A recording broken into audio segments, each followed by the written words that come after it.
देखो, D Broglie's hypothesis. बच्चे क्या प्रोनाउंस करते हैं इस चीज़ को, क्या पढ़ने जा रहे हैं, डी ब्रोगलीज हाइपोथेसिस। एक्चुअल में ये डी ब्रोगली नहीं है, ठीक है। What is this, D Broglie, क्या बोला जाएगा ये, डी ब्रोए हाइपोथेसिस, ठीक है। कौन था डी ब्रोए, क्या किया इसने, क्या हमारे को बताया, वो सारी चीज़ें अभी देखेंगे। अभी तक ये प्रूव हो चुका है कि जो लाइट है, लाइट के पास डुअल नेचर है। चैप्टर इसीलिए तो पढ़ रहे हैं हम। लाइट का जो नेचर है वो पार्टिकल नेचर भी है और वेव नेचर भी है, ठीक। अब पार्टिकल नेचर और वेव नेचर, इनको आप कैसे एक्सप्लेन करोगे, लाइट के पास डुअल नेचर कैसे एक्सप्लेन करोगे। तो बेटा जब तक लाइट चलती है, लाइट स्प्रेड करती है in the form of waves, और जब किसी सरफेस से स्ट्राइक करेगी then it behaves like a particle, photon. Particle का नाम क्या दिया हमने, फोटोन। और फोटोन उसी तरह का पार्टिकल है, हम एज्यूम करते हैं, जैसे इलेक्ट्रॉन है, प्रोटॉन है, न्यूट्रॉन है। आया समझ में, हाँ। तो यहाँ पे डी ब्रोए का क्या कहना है, डी ब्रोए का आर्ग्यूमेंट क्या था। डी ब्रोए का आर्ग्यूमेंट समझे बेटा, डी ब्रोए ने बताया कि जो नेचर है, नेचर कंसिस्ट ऑफ व्हाट, मैंने आपको बता रखा है नेचर किन किन चीज़ों का बना हुआ है। नेचर अगर आप समझो, नेचर को समझने की कोशिश करो, तो नेचर मेनली बेसिकली दो ही चीज़ों का बना हुआ है, एक तो matter and second is radiation.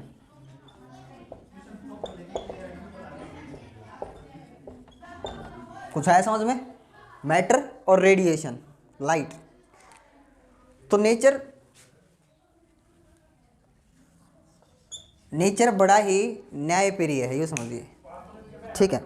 Nature के दो बेटे हैं और नेचर किसी के साथ भेदभाव नहीं करता, ठीक है। तो बेटा नेचर ने एक के लिए रूल बनाए ना, एक के लिए जो रूल बना दिए, मान लो इसका कितने नेचर इसके पास, पार्टिकल नेचर और वेव नेचर भी, तो इसको क्यों छोड़ देगा भाई। ये था आर्ग्यूमेंट किसका, डी ब्रोए का। सोचने वाली बात कि नेचर जो है, नेचर में सिमेट्री है, और सिमेट्री अपने आप में एक बहुत बड़ा वर्ड है, जिसको एक्सप्लेन कैसे करेंगे, ध्यान से सुनना। सिमेट्री क्या है मैंने बताया बेबी, नेचर के दो बेटे हैं, दोनों के लिए रूल क्या रहेंगे, सेम। यानी कि रेडिएशन के पास अगर दो नेचर हैं, रेडिएशन के पास अगर ड्यूअल नेचर है, तो नेचर इसको क्यों छोड़ देगा, इसके पास भी कितने नेचर होने चाहिए, ड्यूअल नेचर होने चाहिए। ये था आर्ग्यूमेंट, मैंने बोला अभी, ये था आर्ग्यूमेंट। और मतलब बड़ी ही अजीब सी थिंकिंग थी इसकी, देखो बड़ा सबसे हटके सोचा इसने, और बिल्कुल सटीक, बिल्कुल सही सोचा, है ना। क्योंकि नेचर किसी के साथ भेदभाव थोड़ी ना करना चाहता है, नेचर तो किसी के साथ भेदभाव नहीं करेगा। नेचर में एक सिमेट्री है। सिमेट्री क्या होती है, सिमेट्री अगर आप बोर्ड के इस कॉर्नर से होकर के उधर जा सकते हो तो वापस उसी रास्ते से यहाँ नहीं आ सकते क्या, दिस इज सिमेट्री। अगर आप एक जगह left right left right left right करके आप किसी एक पॉइंट पर पहुंच रहे हो, तो उसका उल्टा करोगे, right left right left right left, क्या आप उसी पॉइंट पर नहीं पहुंच सकते जो आपका इनिशियल पॉइंट था। ये है सिमेट्री। तो सिमेट्री का रूल यहाँ भी अप्लाई होता है, यानी कि इन दोनों को नेचर ने ही बनाया है, तो दोनों में क्या होगी, सिमेट्री होगी। ऐसे बहुत सारी सिमेट्री है बेटा नेचर में, जैसे दिन के बाद रात होती है, रात के बाद दिन होता है। एक शेर याद आ गया इसी बात, सुना, हर दिन के बाद रात और रात के बाद दिन होगी, नहीं होगा, फीमेल थोड़ी ना, ठीक है। हर रात के बाद दिन और दिन के बाद रात होगी, मत होना ज़िंदगी में उदास यूँ सोचकर कि बिछड़ जाएंगे हम, ज़िंदगी रही तो फिर दोबारा मुलाकात होगी, ठीक है। तो भाई, तो दिस इज़ सिमेट्री मेरी लैंग्वेज में, दिन के बाद रात और रात के बाद दिन का होना, दिस इज़ सिमेट्री। आगे समझ में। तो इस चीज़ ने एक नया मोड़ लिया, एक नई चीज़ लोगों के सामने उभर के आई यहाँ, ठीक है।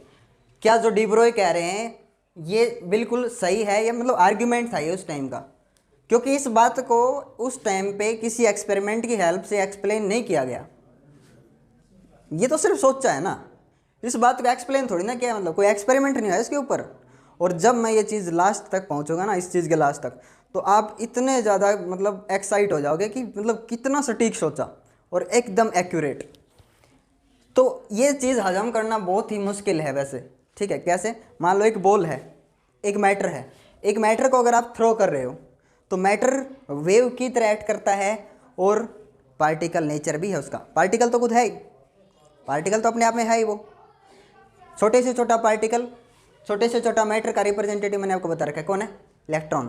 तो एक इलेक्ट्रॉन को थ्रो करोगे तो ये चीज़ हजम करना थोड़ा मुश्किल है। क्यों? क्योंकि आपने बॉल अगर फेंक किया ना, बॉल को आपने हमेशा किधर जाते गए? स्ट्रेट डायरेक्शन में। बॉल हमेशा किधर जाती है? Straight forward. और आपको कोई वेव तो दिखती नहीं, वेव ऐसे ऐसे होती है, आपको इतना तो समझ में आता है। वेव कैसे होती है? ऐसे। तो बॉल ऐसे ऐसे तो चलती नहीं। एक बॉल को जब आप ऐसे थ्रो करोगे तो स्ट्रेट जाती है, ऐसे ऐसे थोड़ी ना जाती है वेव बनाते हुए।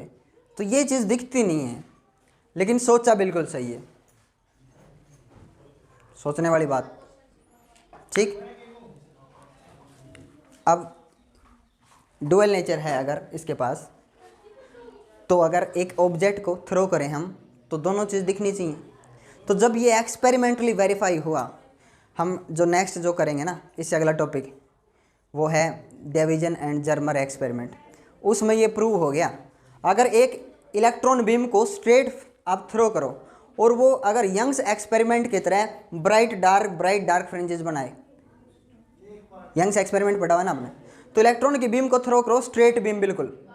और अगर ब्राइट डार्क फ्रिंज का मतलब क्या है? यहाँ इलेक्ट्रॉन क्या चमक थोड़ी ना रहा है, लेकिन नहीं, इस चीज़ को सोचना है। एक जगह इलेक्ट्रॉन बहुत ज़्यादा इकट्ठे हो जाए, एक जगह बिल्कुल कम है ही नहीं, गैप है वहाँ, एक जगह कम, फिर एक जगह गैप दे दिया, और फिर एक जगह और कम इलेक्ट्रॉन इकट्ठे हो गए। तो क्या ये फ्रिंजेस नहीं कहलाएंगे? Electron fringes. अगर एक्सपेरिमेंट में ऐसा हुआ तो इसका मतलब फ्रिंजेस बन रही हैं, इसका मतलब इलेक्ट्रॉन किस फॉर्म में भी चल रहा है? वेव की फॉर्म में भी चल रहा है। क्योंकि फ्रिंजेस किसकी हेल्प से एक्सप्लेन कर सकते हो आप? वेव नेचर की हेल्प से। यंग्स डबल स्लिट एक्सपेरिमेंट में कैसे एक्सप्लेन किया था कि लाइट का जो नेचर है वो लाइट के पास कैसा है? Wave nature. समझ में गया? तो ये आर्ग्यूमेंट था और बिल्कुल सटीक सोचा इसने। अब अगर लोगों ने पूछा कि ये किस टाइप की वेव है, लोगों ने पूछा वेव का मतलब हम एक ही चीज़ समझते हैं, यानी कि इसके पास पार्टिकल नेचर भी है प्लस वेव नेचर भी है मैटर के पास। तो वेव किस टाइप की वेव पढ़ी है आपने अभी तक? तो समझ में आपने अभी तक किस टाइप की वेव देखी है? आपने दो ही वेव देखे बेटा, मैं सिर्फ इसका जिक्र करूंगा अभी, और बाकी चीज़ों का जिक्र ही नहीं कर रहे हम सिर्फ किसके बारे में पढ़ेंगे? मैटर के वेव नेचर के बारे में। चलो एक बार क्लियर कर दो इसको। ये हाइपोथेसिस है इसकी, वेव नेचर ऑफ मैटर। ठीक, अब आपने वेव अगर पढ़ा है तो वेव किस किस टाइप की होती हैं? वेव दो टाइप की होती हैं, हमने ये पढ़ा है। एक होती है लॉन्गिट्यूडिनल और दूसरी वेव सेकंड टाइप होता है ट्रांसवर्स वेव। ये किस टाइप की वेव है फिर, जिसके बारे में अभी जो हाइपोथेसिस दी डी ब्रोइन ने? किस टाइप की वेव है? क्या ये लॉन्गिट्यूडिनल वेव है, ट्रांसवर्स वेव है? नहीं, सोचने वाली बात है। वेव का मतलब आप सिर्फ क्या सोचते हैं? वेव का मतलब ये है कि वाइब्रेशंस या ऑसिलेशंस। तो इसमें किस चीज़ के वाइब्रेशन है वो चीज़ भी बताऊंगा। पहले बताओ इनमें से कौन सी वेव है? तो इनमें से कौन सी भी वेव नहीं है। लॉन्गिट्यूडिनल वेव क्या होती है? जिस डायरेक्शन में वेव ट्रैवल कर रही है उसी डायरेक्शन में मीडियम के पार्टिकल ऑसिलेट करे, वाइब्रेट करे आगे पीछे, तब वेव प्रोड्यूस होगी। हमने तो सिर्फ इतना ही सोचा आज तक कि वेव का मतलब वाइब्रेशंस किससे प्रोड्यूस होती हैं? वाइब्रेशंस या ऑसिलेशंस। ठीक है, ये भी इसमें भी वाइब्रेशंस या ऑसिलेशंस हैं। ट्रांसवर्स वेव कौन सी होती है? ये दोनों किस टाइप की वेव है? मटेरियल वेव है। ये मटेरियल वेव है। मैटर के वाइब्रेशन, मटेरियल के वाइब्रेशन दिखते हैं आपको। अगर पानी में एक पत्थर थ्रो करते हो आप तो वाटर के अप एंड डाउन आपको क्या दिखते हैं? ऑसिलेशंस। तो ये मटेरियल वेव है। कैसी वेव है? मटेरियल। ये दोनों अगर आप एक रस्सी को बांध करके ऐसे करते हो, है ना, तो ऐसे ऐसे वेव जाएगी, एंड तक पहुंचेगी वहाँ। तो ये मटेरियल जो है ना, मैटर वाइब्रेट कर रहा है वहाँ पे और वेव प्रोड्यूस हुई ऐसे। है तो नेचर कैसा? ट्रांसवर्स। जिस डायरेक्शन में एनर्जी जा रही हो तो उसके परपेंडिकुलर डायरेक्शन में क्या है? वाइब्रेशन। तो उसको क्या बोला जाता है? Transverse wave. लेकिन दोनों का प्रोडक्शन कैसे होता है? बाय वाइब्रेशंस या ऑसिलेशंस। दोनों ही प्रोड्यूस कैसे होती हैं? बाय वाइब्रेशंस से। तो मटेरियल वाइब्रेट करता है वहाँ पे, मटेरियल वेव है वो। ये दोनों किस टाइप की वेव हैं? ये मटेरियल वेव है। तो ये एक अलग ही टाइप की नई वेव हमारे सामने निकल करके आई, जिसमें किसी चीज़ का वाइब्रेशन नहीं है, कोई चीज़ ऑसिलेट वाइब्रेट नहीं कर रही होती। और इस वेव का नाम क्या रखा पता है? Matter wave. ये एक तीसरी नई टाइप की वेव आ गई हमारे सामने, this is called matter wave. इन दोनों से बिल्कुल हटके है, मैंने बोल दिया। और अगर आप देखो, आपने पढ़ा हुआ है ट्रांसवर्स वेव कौन सी होती है, और भी पढ़ी है आपने। इलेक्ट्रिक फील्ड और मैग्नेटिक फील्ड का वाइब्रेशन होता है। इलेक्ट्रिक फील्ड और मैग्नेटिक फील्ड चेंज होता है और एक डायरेक्शन में वेव चलती है, उनका नाम क्या रखा है, ईएम वेव्स। तो ये ट्रांसवर्स नेचर होते हैं लॉन्गिट्यूडिनल वेव का, है ना। ये दोनों किससे प्रोड्यूस होती हैं, वाइब्रेशन से ही। तो इसमें कौन वाइब्रेट करता है, मैंने बता दिया, किसी चीज़ का वाइब्रेशन नहीं है। मैटर वेव कब प्रोड्यूस होगी, मैटर वेव प्रोड्यूस ही तब होगी जब एक पार्टिकल मोशन में हो। याद रख लेना ये कंडीशन, मैटर वेव कब फॉर्म होगी, तब फॉर्म होगी जब एक पार्टिकल किस में होगा, मोशन में। ठीक। अब डिब्रॉय से पूछा गया, अच्छा मैटर के पास वेव बनाएगा, वेट मैटर जब चलेगा तो मैटर के चारों तरफ क्या बनेगी, मान लो वेव बनेगी, तो उसकी वेव लेंथ कितनी होगी। तो बोले इसमें क्या समस्या, इसमें क्या प्रॉब्लम, वेवलेंथ आ जाएगी। वेवलेंथ का फॉर्मूला क्या है, कैसे निकालेंगे, energy divided by velocity, wavelength आ जाएगी। मोमेंटम ऑफ लाइट कितना निकाला था हमने, एनर्जी डिवाइड बाय वेलोसिटी से, ठीक है। इसी फॉर्मूले का यूज करके क्या निकाल लेंगे हम, momentum of photon. Momentum of light के लिए मैंने आपको बताया था नई डेफिनेशन बनानी पड़ेगी। जिस भी चीज़ के पास एनर्जी होगी, वेलोसिटी होगी, तो उसके पास मोमेंटम होगा ही होगा, भले मास ना हो। समझाया था कि नहीं। तो अगर आप देखो इस फॉर्मूले में आया था P इज इक्वल्स टू क्या आया था, H बाई लैम्डा। तो लैम्डा क्या हो जाएगा, H बाई P। ये बताया डी ब्रॉय ने। अरे फोटोन क्या है, फोटोन एक पार्टिकल है, तो उस पार्टिकल की वेवलेंथ कितनी होगी, पार्टिकल माना है हमने, पार्टिकल की वेवलेंथ कितनी होगी, H by momentum, H by M v, H by P, कुछ भी बोलो आप। तो लैम्डा क्या हो जाएगा, H बाई P। अगर आप एक मैटर को थ्रो कर रहे हो तो उसकी वेवलेंथ निकालने का फॉर्मूला क्या होगा, H बाई पी। आ गया समझ में। एक्चुअल में जो चीज़ मैं बताना चाहता हूँ, डी ब्रॉय ने सोची, सही सोची। ये चीज़ क्या बोलूँ मैं, जो छोटी चीज़ें हैं ना उनके लिए ज़्यादा एप्लीकेबल है, छोटे पार्टिकल्स के लिए। बड़ी चीज़ों के लिए इतनी ज़्यादा एप्लीकेबल नहीं है ये, ठीक है। जैसे इलेक्ट्रॉन के लिए, प्रोटॉन के लिए, इलेक्ट्रॉन को चलाएं हम, छोटी चीज़ें, क्वांटम चीज़ों के लिए ज़्यादा एप्लीकेबल है। आगे समझ में। बॉल तो थोड़ी सी बड़ी होगी ना, तो उसमें इतना दिखता नहीं अपने को, लेकिन कोई भी चीज़ चल रही है, कोई भी मैटर चल रहा है, तो उसमें मैटर वेव फॉर्म होगी ही होगी। आगे समझ में। अब ये मैटर वेव किस तरह की होती है, मैटर जब चलता है तो उसके चारों तरफ किस टाइप की वेव बनती है, क्या मैटर ही ऐसा ऐसा होता है वेव की फॉर्म में, या उसके चारों तरफ कोई वेव बनती है। इस फॉर्मूला को भी ड्राइव करेंगे, क्या है ये, D Broglie formula for wavelength of matter wave. ये प्रूव करेंगे पहले, उसके बाद ये लेमडा जो है ना, मैटर वेव की वेवलेंथ कहाँ, कैसे वेव बनती है, कैसे क्या, वो बाद में डिस्कस करेंगे, ठीक है। डेरिवेशन किसके लिए, डी ब्रॉयज वेवलेंथ।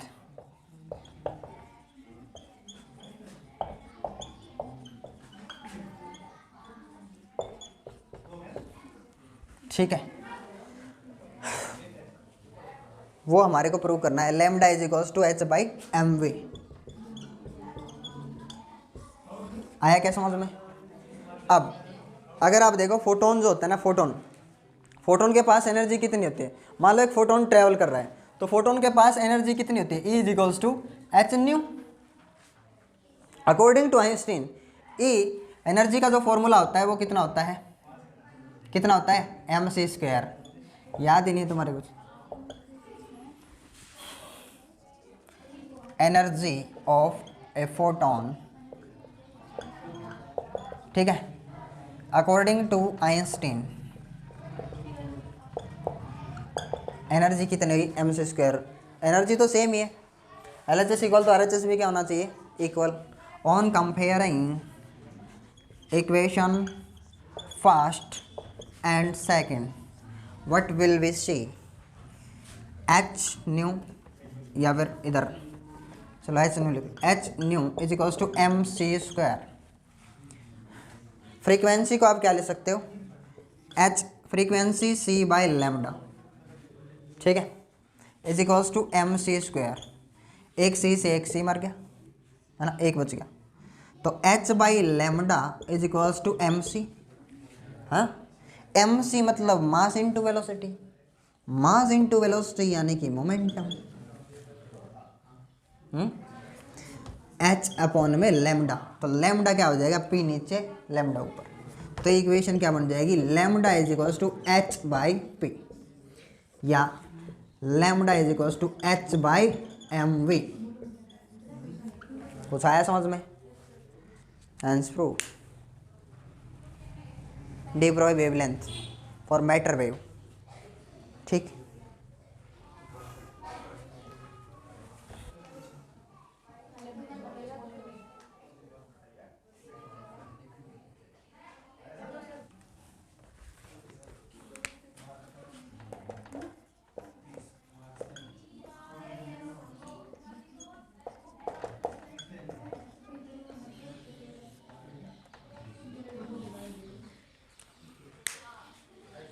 अब इस मैटर वेव की वेव का क्या, मैटर वेव की वेव कैसे बनेगी भाई, कहाँ बनेगी, क्या समझ में तो नहीं है। अभी डी ब्रोई ने ये सोचा कि अगर एक पार्टिकल चलेगा स्ट्रेट लाइन में तो उसके चारों तरफ एक एनवलप बनेगा, एक पॉलीथीन टाइप, और उसमें बहुत सारी वेव्स होंगी, या फिर वो बोले उसके अंदर बहुत सारी वेव्स का क्या है कि mixture of many types of waves. तो उस एनवलप में उसकी पोजीशन कहाँ है उस पार्टिकल की, दिस इज अनसर्टेन। क्या है वो, अनसर्टेन है, पता नहीं कैसे, क्या समझ में नहीं आया। देखो ये एक इलेक्ट्रॉन है, हाँ, ये एक मैटर है, पार्टिकल है, तो ये इसके चारों तरफ क्या बनेगा, एक एनवलप बनेगा जब ये v वेलोसिटी से चल रहा होगा। तो मैं लिखना नहीं चाहता अभी इस चीज़ को। तो किस टाइप की वेव बनेगी, किस टाइप का एनवलप बनेगा, देखो भाई आया कुछ समझ में। ये पार्टिकल यहाँ है, मान लो ये जब पार्टिकल v वेलोसिटी से चल रहा है तो इसके चारों तरफ बहुत सारी वेव्स होंगी, और वेव्स का एक क्या बनेगा, एनवलप। क्या बनेगा, एनवलप। ये रहा भाई एनवलप, आ गया समझ में। अब इस एनवलप में ये पार्टिकल कहाँ है, इसकी पोजीशन, दिस इज अनसर्टेन। तो इसकी पोजीशन कैसे बताई जाए, इस पार्टिकल की पोजीशन बताई हाइजेनबर्ग अनसर्टेनिटी प्रिंसिपल से। हाइजेनबर्ग नाम तो सुना होगा।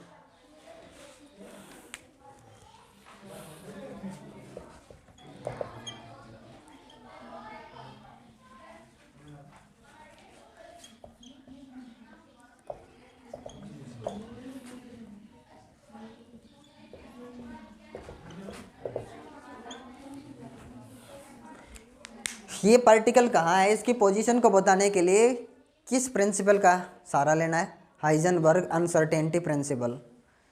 अब ये पार्टिकल कहीं भी हो सकता है, यहाँ यहाँ यहाँ इस लाइन पे कहीं पर भी हो सकता है, मैं नहीं पता ये सेंटर से कितना डिस्टेंस पे। तो हाइजेनबर्ग अनसर्टेनिटी प्रिंसिपल एक्चुअल में एक बड़ा पूरा चैप्टर है, वो पूरा पढ़ने की ज़रूरत नहीं अपने को। केमिस्ट्री में पढ़ा होगा आपने, पढ़ा नहीं पढ़ा, अच्छी बात है, ठीक। तो इस पार्टिकल की पोजीशन बताने के लिए हाइजेनबर्ग ने क्या बताया कि डेल्टा एक्स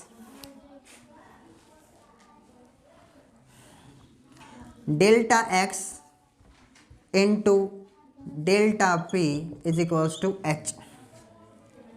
देख लो ये चीज़ बताइए, ये चीज़ what is delta X, position of this particle यहाँ है, सेंटर से कितना दूर है, this is delta x.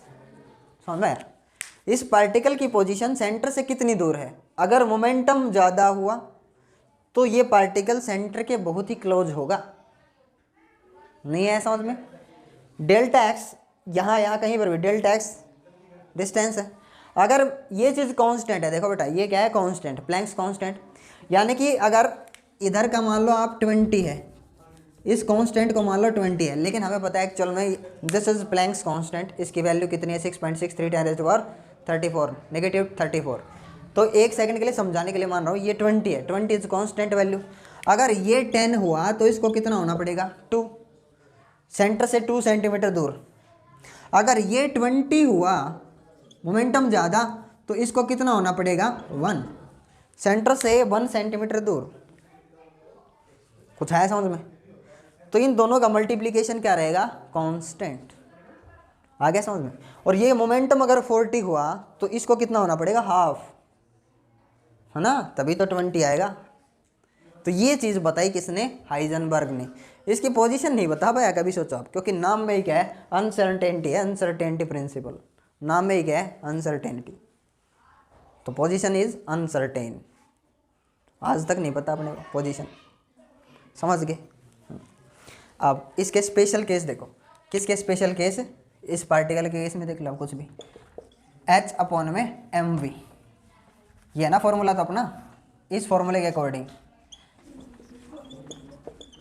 Special cases, मान लो if velocity is zero, velocity अगर जीरो हुई तो लैम्डा का क्या होगा बताइए? Lambda, then lambda is infinite. Something upon zero is infinite, मतलब मैटर वेव है ही नहीं।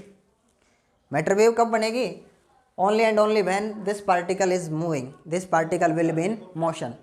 अगर वेलोसिटी होगी तो ही वेवलेंथ होगी, वेवलेंथ इनफाइनाइट होगी, इसका मतलब पार्टिकल ट्रेवल नहीं कर रहा है। तो मैटर वेव कब बनेगी? मैंने शुरू में बोल दिया था, द सोर्स ऑफ, लिख भी देता हूँ, the source of matter wave, material wave नहीं है ये, कैसी वेव है? Matter wave is a moving charge. कौन है मैटर वेव का सोर्स?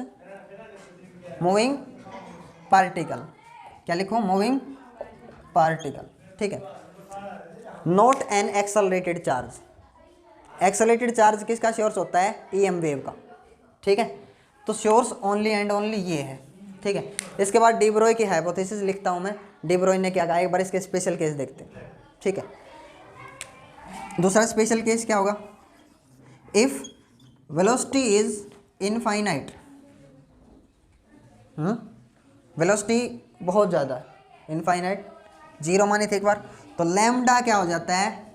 समथिंग अपॉन इनफाइनाइट, क्या हो जाएगा? Lambda zero. यानी कि इतनी छोटी वेवलेंथ होगी अप्रोचेज टू जीरो, जिसको हम ऑब्जर्व नहीं कर सकते। जितनी ज़्यादा वेलोसिटी, उसकी वेवलेंथ क्या होती जाएगी? बहुत छोटी।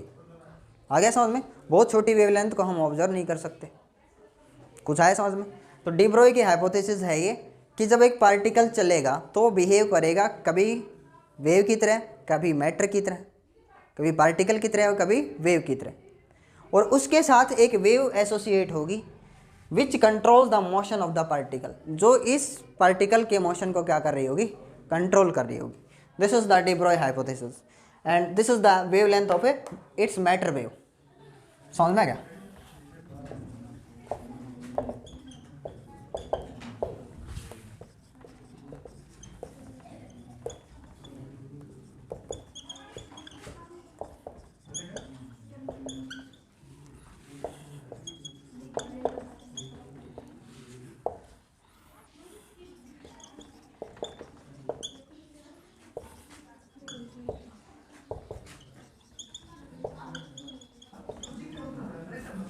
ये वेव क्या होगी? मैटर वेव होगी। किस नाम से जानी जाएगी ये? Matter wave.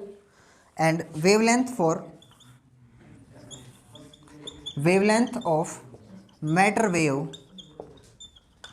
Lambda is equals to H upon में M V. Clear? Lambda is equals to H upon में P. This is de Broglie hypothesis and this is Heisenberg uncertainty principle. Clear हुआ?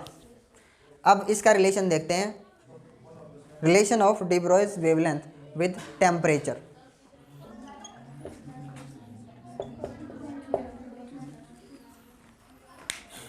डी ब्रोइज वेवलेंथ का relation temperature के साथ क्या होगा? तो भाई अगर आप ऑब्जर्व करो, आपने अगर 11th क्लास में काइनेटिक थ्योरी ऑफ गैसेज अगर पढ़ा है, तो अगर एक पार्टिकल है वो टेम्परेचर की हेल्प से उसमें काइनेटिक एनर्जी आएगी। जितना उसका टेम्परेचर बढ़ेगा सराउंडिंग का, अगर आप कंटेनर को ऑब्जर्व करो, किसी कंटेनर में पानी भर रखा है आपने, तो आप देखोगे आप उसको गर्म कर रहे हो, एक्चुअल में टेम्परेचर है क्या? जैसे आपने कंटेनर को हिट किया, टच किया, आपको क्या लगेगा? गर्म है। तो उसके अंदर क्या हुआ? उसके अंदर जो मॉलिक्यूल्स हैं वो ज़्यादा स्पीड से किसको हिट कर रहे हैं? कंटेनर को। ये है टेम्परेचर। एक ग्लास में या एक कंटेनर में ठंडा पानी है, ठीक है, आप उसको हाथ लगाओगे, आपको टेम्परेचर फील नहीं होगा, क्योंकि उसमें जो पार्टिकल का मूवमेंट है वो क्या है? स्लो। तो जितना टेम्परेचर बढ़ेगा क्या बढ़ेगी, काइनेटिक एनर्जी। आगे समझ में। तो according to kinetic theory of gases 3/2 kT। Kinetic energy क्या होती है, kinetic energy half M we square किसके इक्वल होगी, 3/2 kT। 3 is degree of freedom, half is average, k is Boltzmann's constant here and T for temperature. ठीक है, तो half से half cancel हो सकता है। ठीक है, m we square K T बच गया बेटा। अब m we square is to क्या होगा, K T by M. We square उधर आके क्या बना देगा, रूट बना देगा ना। अब मेरे को तो चाहिए लैम्डा निकालने के लिए एम वी, कुछ चीज आई समझ में, एच बाई एम वी। तो मैं तो इसका रिलेशन देख रहा हूँ ना लैम्डा के साथ। तो मोमेंटम निकालना है अभी, मोमेंटम। तो मोमेंटम कैसे आएगा, जब बोथ साइड आप किससे मल्टीप्लाई कर दो इस इक्वेशन में, m से। तो इसको ऊपर भी m से मल्टीप्लाई कर दिया और इसको भी कर दिया m से मल्टीप्लाई। इस m को अगर रूट के अंदर ले जाओगे, m स्क्वायर नहीं लिख सकते क्या हम, रूट के अंदर m को क्या लिखेंगे, m स्क्वायर। बाहर आके तो क्या बनना है, सिर्फ सिंगल m बनना है। M v is equals to m square K T by m, root एक से एक कैंसिल, तो एम वी मोमेंटम कितना हो गया, root m K T. Momentum आ गया, प्रॉब्लम ही नहीं है। तो lambda is equals to H upon में momentum m K T by root. This is the relation of matter wavelength of matter wave with temperature. If all these things are constant, h, m, k, if all these things are constant, then we can write lambda is inversely proportional root of temperature. Is it right? आगे समझ में। अब original चीज़ तो अभी करने जा रहे हैं जो आपको फील होगी। क्या, छोटे से छोटे मैटर की वेवलेंथ निकालिए। छोटे से छोटा मैटर क्या है, इलेक्ट्रॉन। तो एक इलेक्ट्रॉन की वेवलेंथ का फॉर्मूला क्या होगा, इलेक्ट्रॉन की वेवलेंथ कितनी होगी, डी ब्रॉय को बोला गया इलेक्ट्रॉन की वेवलेंथ निकालिए, निकालो इलेक्ट्रॉन की वेवलेंथ। तो पहली बात तो इलेक्ट्रॉन को भगाना पड़ेगा, क्योंकि क्या निकालना पड़ेगा, मोमेंटम।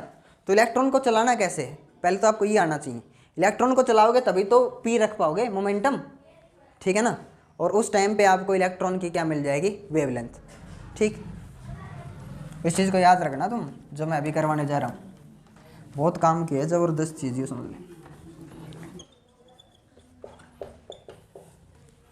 प्रॉब्लम क्या है, इलेक्ट्रॉन को कैसे चलाया जाए। इलेक्ट्रॉन को चलाने के लिए क्या चाहिए, फोर्स, धक्का। कहाँ से मिलेगा, आपने एक चीज़ पढ़ी है क्या, अगर एक बॉल को आप h हाइट पर उठा के रख देते हो, इसके अंदर, इस बॉल के अंदर, इस बॉल का मास है m, इस बॉल का मास क्या है, m। तो इसके पास पोटेंशियल एनर्जी स्टोर हो जाएगी कि नहीं, कितना, mgh। यहाँ से रिलीज करते हो तो इसके पास काइनेटिक एनर्जी कितनी हो जाएगी, mgh के इक्वल। अगर वैसे आप चीज़ों को सोचते हो, एक इलेक्ट्रॉन को कैसे चलाएं, तो इलेक्ट्रॉन ट्रैवल करने के लिए पोटेंशियल डिफरेंस क्रिएट कर दें, और जितना पोटेंशियल लगेगा, पोटेंशियल एनर्जी है वहाँ पे, दो प्लेट के बीच में दौड़ाया जाएगा इलेक्ट्रॉन को। ठीक, देखो अभी पोटेंशियल एनर्जी अगर उसके पास होगी तो वो पोटेंशियल एनर्जी किस में कन्वर्ट हो जाएगी, काइनेटिक एनर्जी में। देखिए ये दो प्लेट लगाई यहाँ पे, ठीक है, और क्या लगा दिया यहाँ पे, पोटेंशियल डिफरेंस, मतलब बैटरी से जोड़ दिया दो प्लेट्स को। ठीक है, एक इलेक्ट्रॉन यहाँ है, इधर है नेगेटिव टर्मिनल और इधर है पॉजिटिव टर्मिनल बैटरी का। बैटरी लगाने की जरूरत नहीं है ना, समझाने के लिए आगे समझ में। अब ये इलेक्ट्रॉन भागेगा ऐसे, इस इलेक्ट्रॉन के पास यहाँ कितनी पोटेंशियल एनर्जी है, वोल्टेज है ये भी, वोल्टेज कितने वोल्टेज की बैटरी लगा रखी है, इस वी को मैं ऐसे दिखाऊंगा, कभी वेलोसिटी सोचो। ये इसके पास क्या है, पोटेंशियल एनर्जी कितनी है, पोटेंशियल एनर्जी, इलेक्ट्रॉन का चार्ज ई इंटू में वोल्टेज, सही लिखा। ये किस में कन्वर्ट हो जाएगी, काइनेटिक एनर्जी में। यहाँ से काइनेटिक एनर्जी में कन्वर्ट होगी, काइनेटिक एनर्जी यानी कि मास इंटू वेलोसिटी, मोमेंटम आ जाएगा।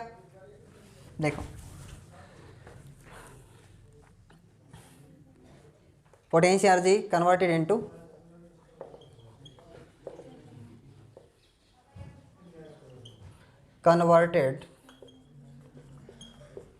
Into kinetic energy. क्लियर है।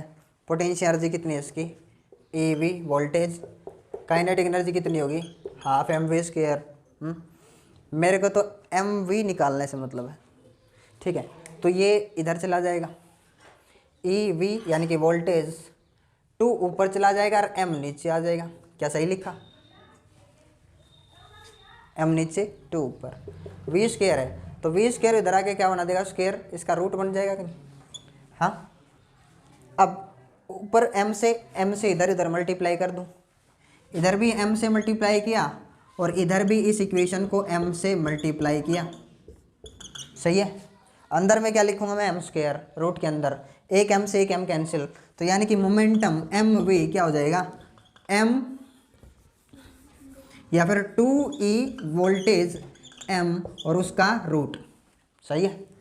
थोड़ा अच्छे से लिख दो इसको, आ गया समझ में। क्या आ गया है, मोमेंटम आ गया है। मोमेंटम आ गया तो lambda is equal to H upon p, momentum, p momentum, तो क्या आ जाएगी, वेवलेंथ ऑफ इलेक्ट्रॉन। देखो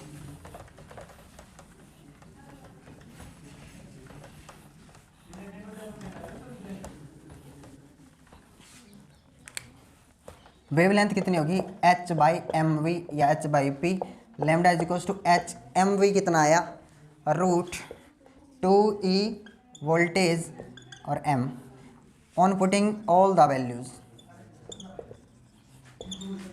वैल्यूज, लैम्डा की वैल्यू क्या आएगी, h की वैल्यू रख देंगे 6.63 10⁻⁻34।